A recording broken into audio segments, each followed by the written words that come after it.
नमस्कार। आज हम जानेंगे कि आजकल मतलब ये बहुत कॉमन हो गया है, देखने को मिल रहा है।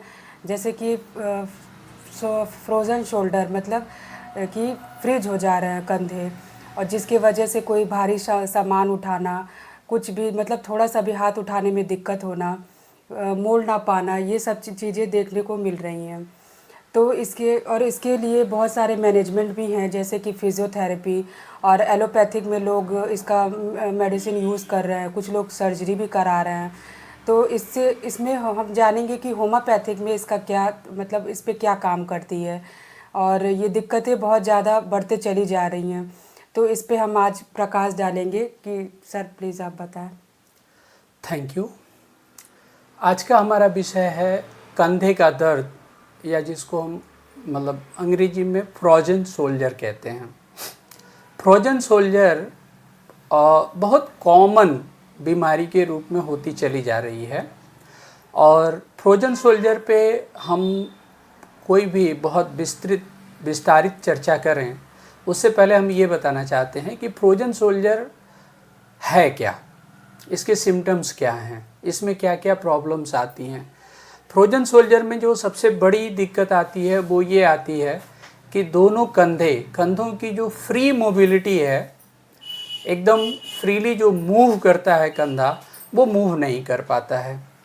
चूँकि जो सोल्जर जॉइंट जो बनता है, इसमें एक जो हड्डी, हाथ की जो हड्डी होती है जिसको हम ह्यूमरस बोलते हैं, तो ह्यूमरस का अपर में हेड होता है, नेक होता है, बॉडी होती है और लोअर एंड होता है।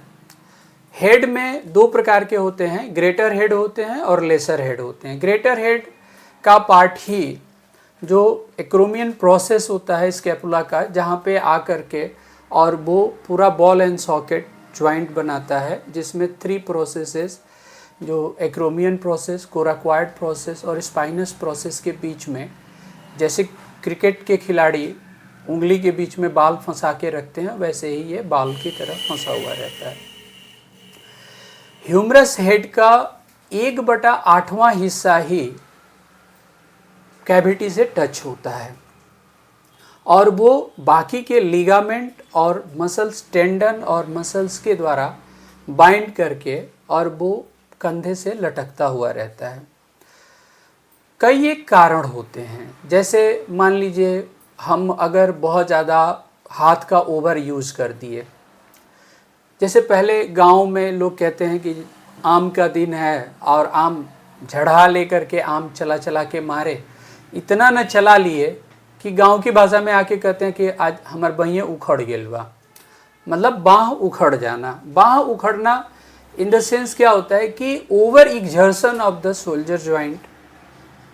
तो ड्यू टू ओवर एक्सर्शन ये पूरी मांसपेशियां और जो यहाँ पे टेंडन्स हैं वो रिजिड हो जाते हैं, और उसकी वजह से जो सोल्जर का मूवमेंट है वो रिस्ट्रिक्ट हो जाता है।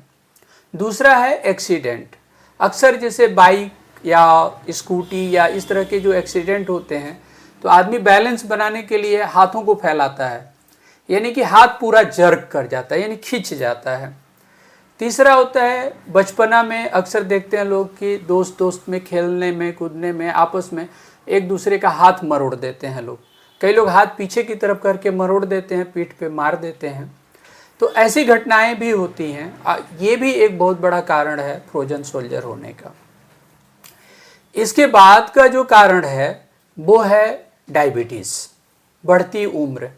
उम्र का फैक्टर 40 साल के बाद, चूँकि मांसपेशियों की जो इलास्टिसिटी होती है वो कहीं ना कहीं लॉस करती है, और इसकी वजह से मांसपेशियाँ कड़ी होती हैं, उसमें अकड़न आने लगती है, तो वो भी एक फ्रोजन सोल्जर का काज बनती हैं। इसके बाद डायबिटीज़ के केस में भी देखा जाता है कि डायबिटीज़ के कंडीशन में भी मस्कुलर पेन होता है, और प्रॉपर मसल्स को प्रॉपर न्यूट्रिटिव रिक्वायरमेंट्स ना पूरा होने की वजह से ये कंडीशन, अकड़न की कंडीशंस डेवलप होती है, और ये भी एक कॉज बना हुआ रहता है। इसके बाद के कॉज में देखा जाता है कि जैसे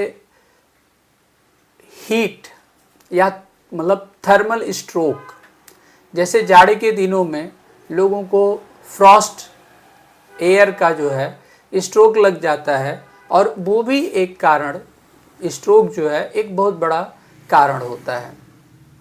तो अब हम अगर एक नट सेल में कहें तो एक्सीडेंट, बहुत तेज़ी से ओवर यूज़ करना या बॉलिंग, लंबा बॉलिंग करा देना, diabetes, ageing problem, getting the age of 40 उसके बाद, और इस तरह से ये सारे इसके कारण हैं। इसमें सबसे बड़ी दिक्कत क्या होती है कि हाथ पूरी तरह से ऊपर की ओर उठता नहीं है। हाथ पीछे की तरफ जब हम मूवमेंट करते हैं तो वो मूवमेंट रिस्ट्रिक्टेड होता है, ठीक से मूव नहीं करता है। कंधा हिलाने में दर्द होता है और इस तरह की चीज़ें भी देखने को मिलती हैं। तो ये सारे कारण बने हुए हैं जो कहीं न कहीं फ्रोजन सोल्जर में ये रहते हैं। अब मैं जो बताने जा रहा हूँ कि होम्योपैथी की दवाएं ऐसे में कितनी कारगर हैं। होम्योपैथी की दवाई सबसे पहला, चूँकि इंडिविजुअलाइजेशन के सिद्धांत पे हम होम्योपैथिक दवाई का प्रिस्क्रिप्शन करते हैं, यानी कि man to man, individual to individual vary करता है। फ्रोजन सोल्जर के केस में सबसे पहला जो हमको कारण ढूंढना होता है कि हम जैसे कहते हैं ना कि every effect have some cause, तो हम कॉज को ढूंढते हैं। क्या एक्सीडेंट की हिस्ट्री है, क्या लंबे समय तक बॉलिंग या आम मारने का कोई ऐसा हिस्ट्री है, क्या थर्मल स्ट्रोक की कोई हिस्ट्री है जिसमें कोल्ड स्ट्रोक लगा हो, या आप ऐसे कोई पहाड़ी जगहों पे या बर्फीली जगहों पे गए हों और जहां आप बर्फ़ के बीच में घिर गए हों और बहुत कोल्ड मतलब फ्रीजिंग पॉइंट तक एक्सपोज़र कोल्ड का मिला हो।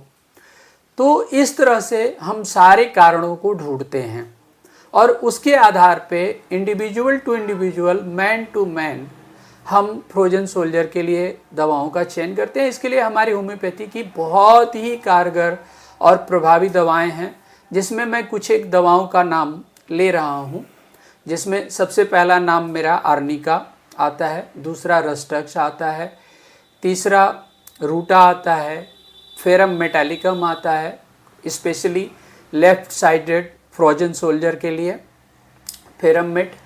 इसके बाद कैलकेरिया कार्ब है, कैलकेरिया सल्फ है, एलुमिना है, और अगर डायबिटिक पेशेंट है तो उस कंडीशन पे भी हमको ध्यान देना होता है।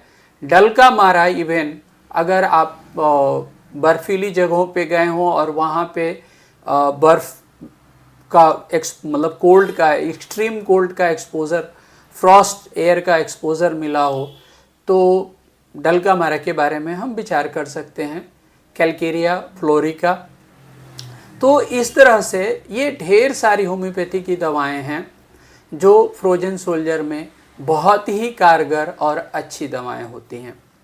मैं एक छोटा सा एग्जाम्पल देना चाहता हूँ मेरे अपने मामा जी का। आज के डेट में तो उनकी उम्र लगभग 66-67 की है, लेकिन करीब करीब 10 साल पहले की घटना है।